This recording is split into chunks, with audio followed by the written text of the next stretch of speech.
네, 안녕하세요. 소셜미디어 태희의 안태희 국장입니다. 오늘은 더불어민주당 변재일 청주청원구 예비후보 국회의원님과 함께 4.15 총선에 관련해서 또 요새 뭐 시국에 대해서 말씀을 나눠보도록 하겠습니다. 안녕하세요, 의원님. 네, 안녕하세요. 네. 예, 이 자리에서 뵙게 되니까 더 반갑네요. 네, 요새 뭐 새벽부터 거리에서 인사도 하고 그러시던데 힘들지 않으십니까? 지금의 어차피 이제 선거가 코로나 바이러스 환경으로 인해 가지고서 대면 접촉을 자제하라 이렇게 돼 있기 때문에 거리를 두고서 유권자가 만날 수 있는 길, 사실상 이제 길거리에 서서 인사도 한다든지 그것밖에 방법이 없기 때문에 그런 활동을 좀 하고 있습니다. 그래도 어쨌든 그 의원님께서 청주 청원구의 민주당 후보로 확정이 되셨습니다. 네, 그렇습니다. 축하드립니다. 이제 본선을 이제 준비를 하셔야 되는데 이게 후보로 확정되기까지의 과정이랄까요, 소감이랄까 이런 거 있으면 좀 말씀 좀 해주시죠. 우선 후보로 확정되는 과정에서는 우선 우리 당 같은 경우에는 의원의 4년간의 의정 활동을 철저히 평가를 했어요. 네. 의원들 입장에서는 이것 다 학교에서 말하는 학종 있지 않습니까? 네, 네. 학종과 뭐 다를 게 있느냐. 상임위의 출석률, 본회의 출석률, 국정감사 때 무슨 질문했느냐. 네. 국정감사 때 질문한 내용이 언론에 얼마나 보도가 돼 있느냐. 이런 것까지를 전부 체크를 하고 있어요. 그래서 4년간의 체크 결과를 가지고 종합해 가지고서 그 의원을 평가하고 네. 그 중에서 흔히들 말씀하시는 하위 20%에 대해서는 감점까지 적용하다 보니까 의정 활동을 성실히 한 사람, 그런 사람 같은 경우에는 어떤 페널티 같은 게 전혀 없죠. 네. 인센티브도 없지만 페널티가 없어가지고 저 같은 경우에는 다선 의원임에도 불구하고 가장 먼저 공천이 확정되는 그 그룹 속에 들어갔다, 이렇게 말씀드릴 수가 있습니다.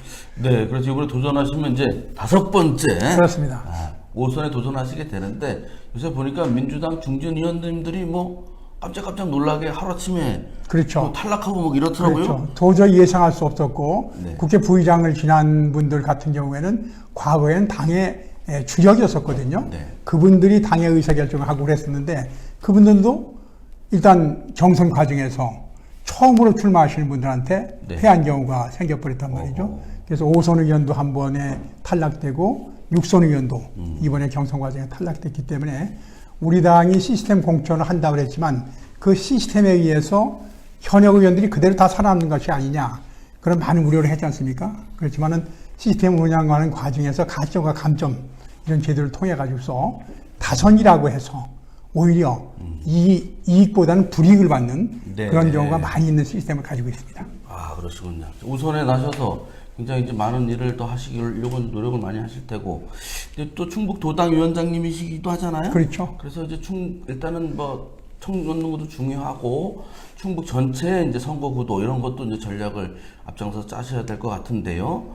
요새 민주당 분위기가 뭐 그렇게 좋아 보이진 않아요. 어떻게 보십니까, 이번 선거를? 이때 그동안엔 대개 이제 총선이라는 것이 소위 정권 심판론 가지고 네. 치르기 때문에 그동안은 대통령에 대한 국정운영 지지도도 상당히 높았고 민주당의 정당 지지도도 상당히 다른 당에 비해서 높은 그런 형태를 유지해서 좀 더 민주당 입장에서는 좀 더 좋은 환경에서 선거를 치를 것이 아니냐, 이런 예측들을 많이 했는데 최근에 코로나 바이러스 사태가 생기기 시작하면서 정부의 대응이 제대로 됐느냐, 이런 여러 가지 논란이 있기 시작하면서 이제 대통령의 국정운영 지지도도 약간 변화가 있고 또 그 결과적으로 이제 앞으로 어떤 정치권의 변화가 있을지는 아직까지는 예측할 수 없지만은 정치권에서의 어떤 작은 실수, 실언, 네. 이건들이 국민의 감성을 자극해 가지고서 나쁜 영향을 미치는 영향이 없잖아 있습니다. 그런 것들이 현재로서는 우리한테 조금 부정적인 영향을 미치는 상황이 돼 있다는 거, 그것을 충분히 인식하고 있고 그런 것을 반전시키기 위해서 최선을 다하고 있다, 이렇게 네. 말씀드리겠습니다. 네. 좀 더 구체적으로 말씀을 드리면 청주 서원구에 오재세 의원님께서 이제 4선 하시고 이제 5선에 도전하시려고 하는데 이제 공천 배제가 됐고요. 그렇죠. 중부 3구는 이모선 전 경찰청장이 또 뒤늦게 합류해서 네. 뭐 혼전 네. 이런 양상입니다. 특히 서원구 같은 경우에는 오재세 의원께서 무소속으로 나올 경우에는 3파전이 되지 않겠습니까? 그렇습니다. 도당 위원장님의 입장으로서 어떻게 돼야 될 건지 어떻게 오재세 의원은 우리 더불어민주당의 중요한 자산입니다. 네. 또 더불어민주당의 이름으로 사선을 하셨고 그것도 소위 내리사선 하셨거든요. 네. 그렇게 하고 우리 당에서 기여한 바도 상당히 큽니다. 지역사회 발전을 위해서 국회의원을 성실했을 뿐만 아니라 당의 새로운 정책 방향을 정립해 나가는 데 큰 기여를 하신 분입니다. 물론 여러 가지 요인에 의해 가지고서 이번에 공천에 배제돼서 아쉬움이 있습니다만은 오재세 의원의 인품위를 봐서 네. 결코 당에 부담이 되거나 본인한테 부담이 되는 그런 의사결정을 하지 않을 것으로 이렇게 기대를 하고 있고 저도 긴밀하게 접촉하고 있다. 이런 말씀 함께 드리겠습니다. 네, 긴밀하게 접촉하셔서 지금 뭐 좀 변화하는 게 그게 예. 좀 감지가 됩니까? 뭐 현재로서는 제가 항상 그런 얘기를 합니다. 정치를 하다 보면 상당히 서운할 때가 상당히 많고 네. 감정이 푹 들 때가 많아요. 마음이 많이 상하셨겠죠. 그래서 이 의사결정은 합리적 이성에 의해서 해야지 감정이 북돋았을 적에 분노에 의한 의사결정은 네. 결코 본인을 위해서도 그렇고 당을 위해서도 그렇고 사회를 위해서 바람직하지 않다. 그래서 지금은 많이 서운하고 해서 분노의 감정이 차 있으시겠지만은 일정한 시간을 두고서 마음을 가라앉힌 다음에 합리적 의사결정을 하는 게 좋지 않겠느냐. 이렇게 일단은 협의를 하고 있습니다. 네, 알겠습니다. 그러면 이제 뭐 좀 더 지켜보도록 하고요. 그렇다면 이제 오선 도전의 그런 이제 원숙함, 그런 경륜, 이런 거를 이제 내세울 텐데, 도전자들 입장에서는 뭐 세대 교체도 요구하고, 그렇죠. 이런 얘기를 많이 하지 않겠습니까? 그렇습니다. 여기에 대한 우리 의원님의 그 각오라고 할까요? 어떤 의정 활동을 앞으로도 펼칠 계획이신지, 또는 뭐 국회에서 어떤 중책을 맡게 되실 건지 좀 궁금합니다. 통상 세대교체론을 가끔 얘기하거든요. 선거 때마다 나오게 되는데 국회 차원에서 정치권에서 얘기할 때는 세대교체라는 말보다는 시대교체 시대교체. 이런 말을 많이 씁니다. 네. 왜냐하면 우리 시대가 신속하게 변하고 있지 않습니까? 네, 네. 그런 과정에서 과거의 세대가 가지고 있던 과거의 시대가 가지고 있던 가치 네. 그런 것을 계속 유지하려고 하는 세력들이 있고 새로운 변화, 새로운 가치를 창조해 나가려는 그런 세력도 있거든요. 저 같은 경우에는 민주당의 당적을 가지고 있는 국회의원으로서 지속적으로 새로운 가치가 무엇인가.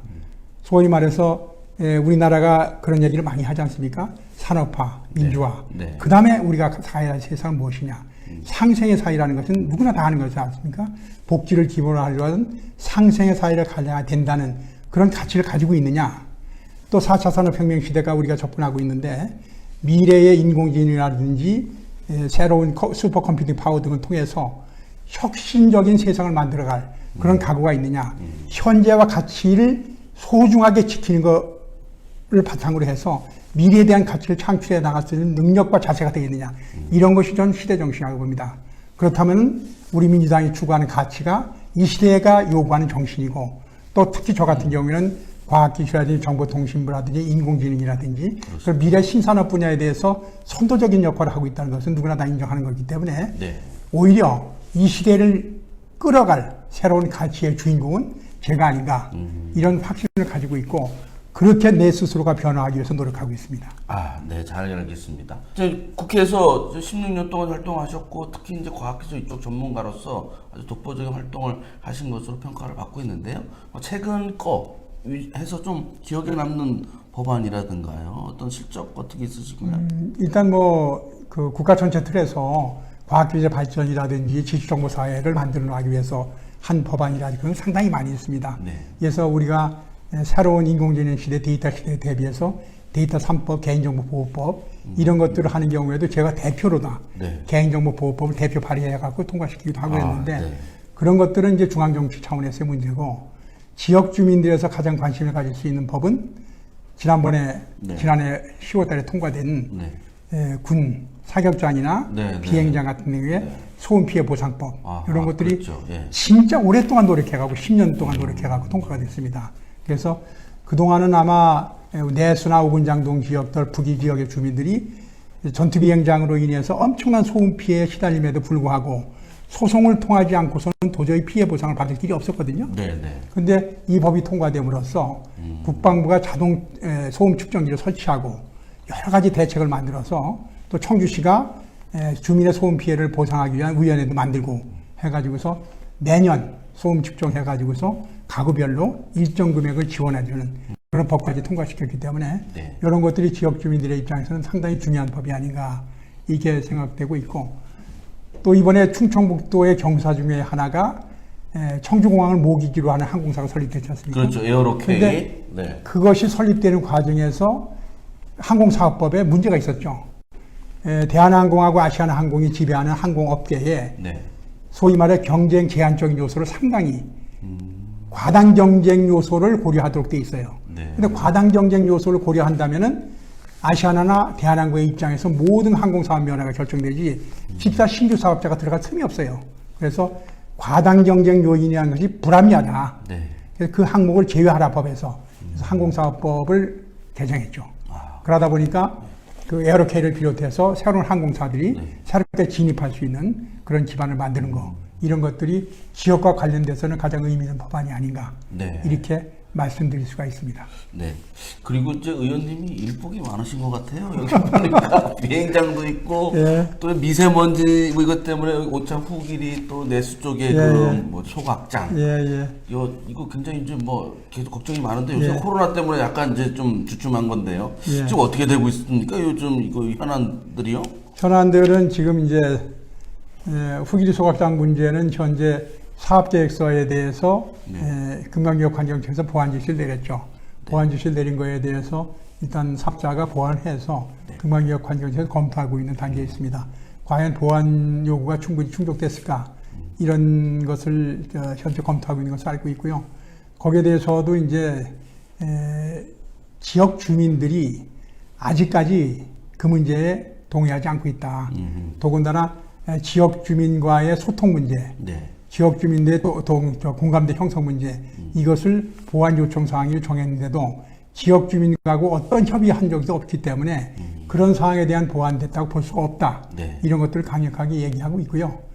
또 한 가지 법적인 측면에서는 청주시가 후기리 소각장 같은 경우에 강력하게 반대하고 있거든요. 네. 그럼 청주시가 반대하는 경우에 예를 들어서 지정 폐기물에 대한 사업계획 승인은 금강기업환경청이 할 수 있지만은 네. 일반 폐기물에 대한 사업 승인도 청주시가 해야 될 것을 금강기업환경청이 의제 처리하도록 법이 되어 있는데 이것이 의제 처리라는 것이 지방자치단체가 의견하고 덕을 갖거나 특별한 이견이 없을 때 의제 처리하는 것이 행정 편의를 위한 것인데 아주 강력하게 반대 의사를 표시하고 있는 상태에서 의제 처리가 정당한 거냐 네. 여기에 대해서도 강력하게 문제 제기를 하고 있기 때문에 실질적으로 주민의 의견을 최대한 반영하는 문제, 법적으로 어떤 법 해석을 어떻게 하는 문제, 이런 문제까지를 다양하게 대처하고 있다. 이렇게 말씀드리겠습니다. 그 소각장 후길이 문제만 해도 그는 한 1년간 고생하셨죠?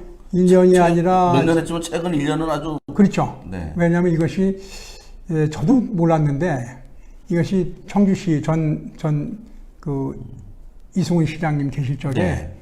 물론 오창에 있는 그 과학단지에 있는 소각장 문제를 해결하기 위해서 네. 체결하시겠지만 그 업자하고 네. 협약을 체결했어요. 예, 그렇죠. 협약을 체결했는데 이것이 비밀 협약이라는 것에 대해서 그 당시 잘 몰랐어요. 그래서 공개가 됐으니까 비밀 아니지 않느냐 했지만은 거기에 인허가 과정의 행정행위를 비밀로 한다는 조항이 있는 걸 주민들이 제대로 느끼지 못했어요. 공개가 됐으니까. 그러다 보니까 사업자가 신청을 내고 그 시에서 검토하고 의견을 주고 네. 이런 모든 행정행위 과정이 비밀로 돼 있단 말이죠. 그렇게 시의원들이 자료 요청해도 이 비밀 조항 때문에 자료를 안 줬어요. 아하, 네. 그러다가 한범덕 시장이 시장이 교체되고 나서 한범덕 시장도 전임 시장의 정책을 존중해야 된다. 그런 입장을 계속 가지고 있었지 않습니까? 네. 그렇지만은 뭔가 잘못된 행정행위가 있다면 그것은 시장이 바뀌어서 바꿔야 되는 것이 아니냐. 그렇죠. 네, 네. 그래서 한범덕 시장이 이때 그 비밀 협약에 대해서 그동안 공개되지 않던 내용을 시의원들한테 공개하기 시작했어요. 아하. 그러면서 이게 그동안 이런 일이 있었구나. 네. 이런 것들을 시민들이 알기 시작하면서 많이 분노하게 됐기 때문에 그런 과정을 쭉 관리해 나가면서 하여튼 우리 지역에 더 이상의 소각장이 들어서지 않도록 또 한범덕 시장께서도 단단히 각오하고 계시기 때문에 네. 최선을 다하길 계획입니다. 알겠습니다. 잘 또 뭐 시간이 걸리더라도 잘 해결되겠으면 좋겠고요. 그래서 지난번 선거 때 좀 희망적인 그런 공약도 있지 않았습니까? 그렇죠. 미호촌을 친수 시민 복합공원 그러니까 이제 놀기도 하고 그렇죠. 뭐 이런 복합공원을 구상하셨는데 지금 어떻게 추진이 잘 되고 계신가요? 제가 그 얘기를 한 것은 지금 이제 그 오창이라든지 청주에도 이제 젊은 부부하고 젊은 가족들이 많이 있지 않습니까? 네. 근데 요즘에는 그 아버지와 저기 엄마하고 아이들하고 가족이 함께 주말에 어디를 가려고 하는데 청주를 보면 그런 공간이 상당히 작아요. 그 맞습니다. 문암생태공원이 유일하게 있고 네. 또 저기 뭐 대청댐 인근에 네. 거기 문화문화재단지가 있는데도 불구하고 주민들이 좀 멀어서 그런지 가지 않더라고요. 그러다 보니까 청주에 가족이 함께 주말을 보낼 수 있는 네. 그런 공간이 너무 부족한 것이 아니냐. 네, 네. 그래갖고 그 당시에 대전지방국토관리청하고 협의해가지고 미호천이 국가하천이지 않습니까? 네, 네. 국가하천의 하천 부지를 활용할 수 있는 방안이 없겠느냐 아하. 했더니 대전 지방국토관리청에서도 한번 협의를 해보겠다 해서 미호천 그 둔치 지역, 하천 부지 지역을 그럼 뭐좀 까치네 그쪽을 얘기하는 그렇죠. 건가요? 예. 아, 네. 그래서 공약을 했고 그 이후에 국토교통부하고 협의해갖고 미호천이 국가하천이기 때문에 하천 기본계획을 바꿔야 돼요. 네. 그래야지만 하천 부지를 쓸 수 있기 때문에 그래서 까치내 주변의 일부하고 네. 그 오창 쪽하고 운장 쪽이죠. 네. 그리고 저쪽 강내면과 오송, 읍 사이 예, 예. 거기에 있는 둔치 네. 하천 부지를 친수 공간으로 지정받아서 네.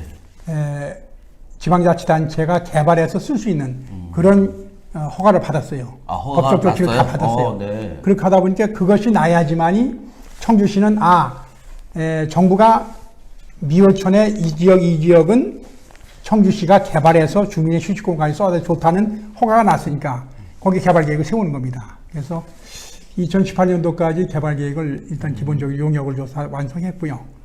아마 청주시 지역의 청주시장 입장에서는 우선적으로 두 개를 하려고 합니다. 정북 토성 인근을 갖다가 저기로다 역사 생태공원으로 개발하겠다는 네, 것이 이제 그 청주시장님의 뜻이기 때문에 정북 토성의 역사공원과 그 연접한 까치내 지역 그걸 갖다가 생태공원 그것을 1차적으로 하고 또 강내 지역에서는 강내면하고 오송하고 사이 거기 하천부지를 갖다가 드론을 활용한 항공공원을 만들겠다. 네. 이런 것을 우선 1차적으로 하고 거기도 들어띄우고 하더라고요. 그렇죠. 예. 예. 그렇게 하고서 그 다음에는 오창 쪽에다가 오토 캠핑장 그런 거 한다든지 그런 것을 단계적으로 추진한다는 계획을 청주시가 확정했고 네. 국비를 얻을 수 있는 부분 제가 국비를 얻어오고 도비와 시비를 낼 수 있는 부분 도비와 시비를 내서 착실하게 개발해 나갈 계획입니다. 알겠습니다. 이 오창 이쪽 지역이 좀 미세먼지는 없는 맑은 하늘 아래서 오토 캠핑도 하고 하면은 상당히 이게 참 좋은 그렇죠. 명소가 될 것 같은 예. 그런 생각이 듭니다. 잘 알겠습니다. 그리고 요새 또 방사강 가속기 예. 이거 이제 하자고 이제 많이 이제 하는데요. 사실 잘 방사강 가속기가 뭔지 저도 잘 들었다가 이해를 했다가 못했다가 막 그래요. 이거 어떤 겁니까? 일단 가속기라는 것은 물질을 구성하는 최소의 단위 있지 않습니까? 전자, 양성자, 네. 뭐 중이온 네. 이런 것들을 아주 최소의 단위를 네. 자기장을 이용해서 엄청나게 빠른 속도로 가속하는 겁니다. 가속한다. 네, 속도를 내는 거죠. 네. 그렇게 하면 아인슈타인이 말한 그 상대성 원리의 E는 MC 자승이라는 거, 네. 그 이론에 의해 가지고 입자가 빨리 다가가면 그 에너지화가 됩니다. 그런데 이거 방사강 가속기라는 것은 그 전자를 가속하는 겁니다. 전자. 네. 전자를 아주 빠른 속도로 가속해서 빛의 속도까지 가면은 네. 이것이 에너지로 전환됩니다. 오. 그 에너지를 전환될 때 그 에너지의 양을 가지고 예. 이건 빛이거든요. 예. 빛을 예. 그 양을 가지고 물질의 구조라든지 변화를 관측하는 거거든요. 그럼 그 당시에 현재 우리가 오창 지역에 구성하고 있는 가속기의 성능이 어느 정도냐? 현재 설계상은 그 빛의 밝기가 태양빛의 100경배, 100경배, 백조도 아니고 예, 백경. 백경배, 네. 100경배의 밝기가 나왔는데요. 그래서 지금 우선 따져보니까 그럼 공간적으로 봤을 때 어느 미시 공간까지 볼 수 있느냐 네. 했더니 1천억 분의 1m를 볼 수 있다. 1천억 분의 1m짜리를 볼 수 있다. 예. 1천억. 그리고 시간상이 어떻게 되나 1조 분의 1초의 물질의 변화를 볼 수 있다. 1조분의 1초. 1초를 측정할 수 있다는 거예요, 물질의 변화를. 1조분의 1초에 예. 단백질 구조가 어떻게 변화되는가. 아, 그렇게 짧은 시간에 변하는 그렇죠. 거를. 예. 그것까지 볼 수 있게 되면은 지금 우리가 이제 소부장 산업이라든지 대통령께서도 시스템 반도체라든지 또 미래형 자동차 바이오 산업 같은 걸 많이 신약 개발 얘기하지 않습니까? 네. 그럼 신약을 개발하고 할 적에 단백질 구조라든지 여러 가지 구조가 어떤 변화를 가져오느냐. 또 그 신소재를 개발할 적에 물질의 미세 세계에서 진짜 1천억 분의 1m의 구조가 어떻게 됐느냐. 이것까지 볼 수 있을 적에 우리가 첨단 산업 분야에서도 앞서 나갈 수 있는 것이 아니냐. 우리 산업 구조가 그동안 반도체라든지 자동차라든지 TV라든지 해외에서 여러 가지 부품이나 장비 같은 걸 들여와서 완성품을 만들어서 수출하는 구조로 되어 있지 않습니까? 네. 근데 이제는 더 이상 안 된다는 것이 일본의 그 경제보복 과정에서 나타났기 때문에 소재, 부품, 장비 산업을 육성하기 위해서는 우리도 신소재와 새로운 신약을 개발할 수 있는 확실한 역량을 갖춰야 되겠다 해갖고 방사능 가습기의 조기 구축을 제가 정부에 제안했고요. 네. 또 정부 측에서도 여기에 대해서 여러 가지 요인을 고려해서 진짜 첨단 산업을 육성하기 위해서 산업 지원용 고성능의 방사능 가습기 필요하다. 이렇게 확정을 했기 때문에 아마 빠른 시간 내에 공모가 있을 것이다. 아, 이렇게 전국에서 예측하고. 이거를 유치하고 그렇죠. 자 노력하고 있는 거고. 처음에 제안은 제가 했고 아, 네. 충청북도에서 이수종 지사님하고 한번도 시장의 지시를 도움을 받아서 착실하게 한 5억의 돈을 냈어요. 이수종 지사님도 사업되고 그래서 그래서 그 돈을 가지고서 지금 어떻게 기본 구상을 하고 있는데 이런 것이 알려지기 시작하면서 여기저기서 다 자기들은 하겠다. 그래서 좀 더 경쟁력 있게 해나가고 있습니다. 네, 그 마지막 기회도 드릴게요. 국민 여러분 또는 지역구 여러분들에게도 한번 말씀해 주시죠. 우리 나라도 그렇고 청주 지역도 그렇고 새로운 변화의 중심지에 서 있다고 합니다. 저는 국회의원이 되기 전에 행정부에 있으면서도 지금 이로 말하면 3.4 산업혁명, 정보화 혁명 과정의 가장 일선에서 대한민국이 IT 강국, 인터넷 강국으로 성장하는 데 기여했던 자부심을 가지고 있습니다. 지금 4차 산업혁명 시대가 됐습니다. 인공지능 시대가 됐습니다. 혁신의 시대에 인공지능 시대에 대한민국이라는 나라를 어디로 가야 될 것인가 여기에 대해서 많은 고민을 하고 있습니다. 확실하게 방향을 정립해서 대한민국 나라의 미래를 분명히 끌어나가도록 하겠습니다. 우리 아이들이 살아갈 앞으로의 세상 확실하게 만들어가서 우리 아이들이 좀 더 편안하고 경쟁력 있는 사회에서 살 수 있도록 최선을 다할 것입니다. 그리고 아까도 말씀드렸습니다만 지역 발전을 위해서는 중앙정부와 도와 시와의 협력관계를 이끌어낼 수 있는 가장 중요한 위치에 제가 있다고 저는 확신하고 있습니다. 3자 간의 균형적인 협의를 통해서 지역 발전 확실하게 이루어내도록 하겠습니다. 감사합니다. 네, 감사합니다. 오늘은 4.15 총선 특집 K라이브 더불어민주당 변재일 청주청원구 예비후보님, 국회의원님과 말씀을 나눴습니다. 오늘 의원님 좋은 말씀해서 감사합니다. 네, 감사합니다. 이렇게 좋은 감사합니다. 시간 내주셔서. 네.